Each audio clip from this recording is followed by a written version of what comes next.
I'm John Buchanan.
So sometimes ideas for episodes for this channel come in unusual places.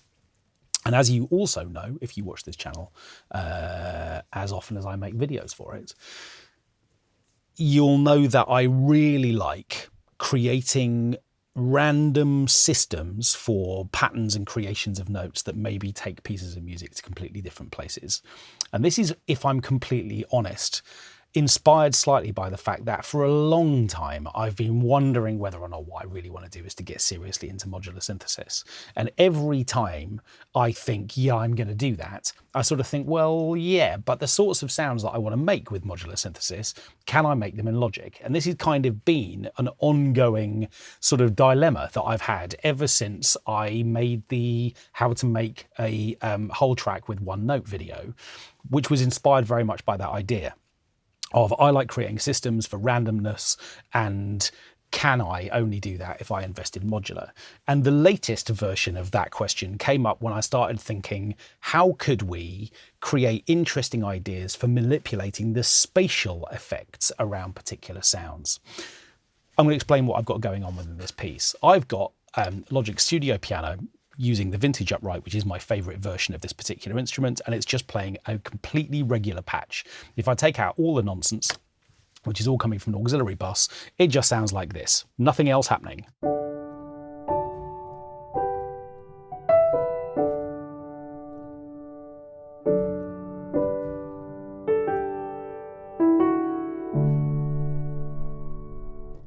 There it is. It's a nice piano, I think.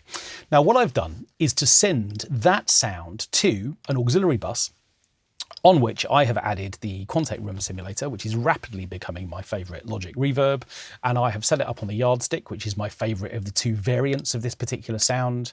I've done what I tend to do, which is to open up the top end, and for fun, what I've also done is to create a 6.3 second reverb. So here is the same piano, but now with what we refer to as all the space in the world.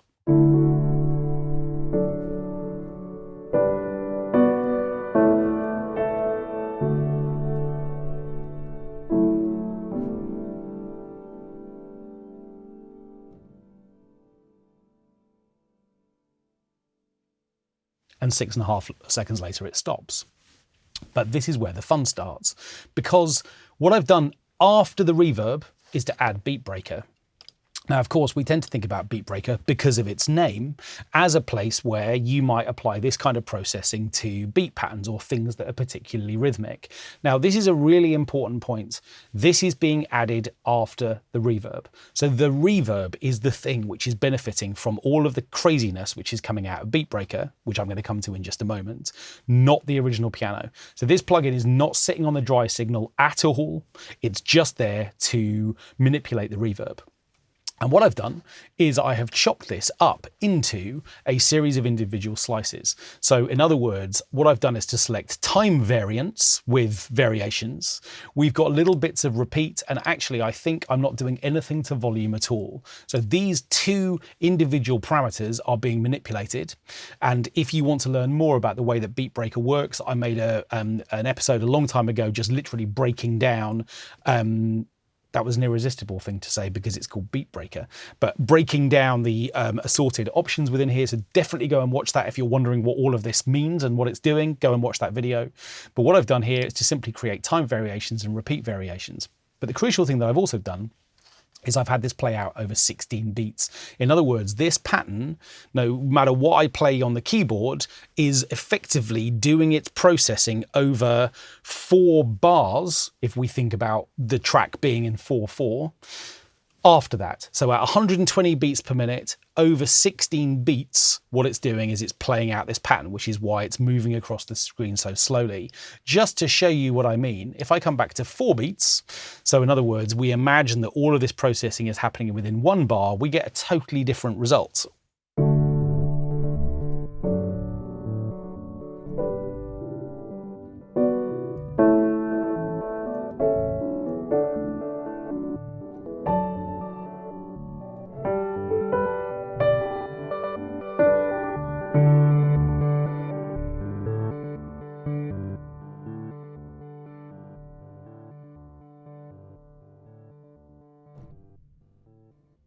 And you can hear all those pitch offsets and all the little busy low bits when we were auditioning this video. Those are Will's favourite bits, by the way, just so you know.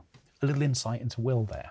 So of course, what I can do is I can change this out for 4 becoming 8 beats. We could also just make it a beat long. I know, you're excited now, aren't you?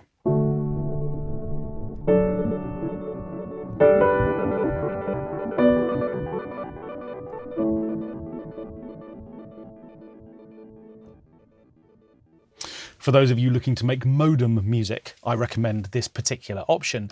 But for me, I really like the kind of randomness and slowness of this really hyper-extended idea that I can play notes here and bars later, they're still being processed and doing unusual things. It throws up really interesting implications for harmony and chord progressions and overtones and all kinds of things.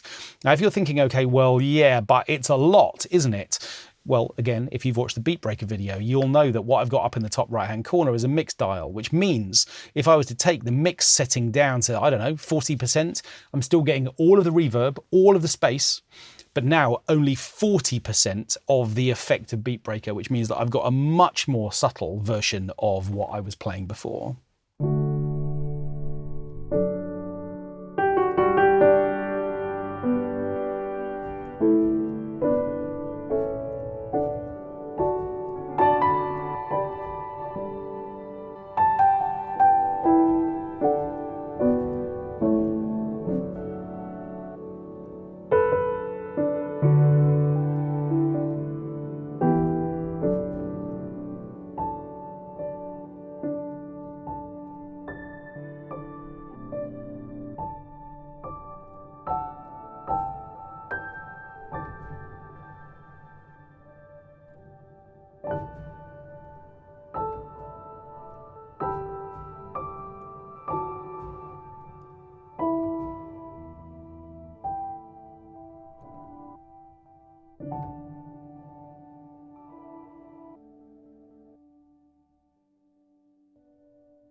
If you're not enjoying that, you're watching the wrong channel.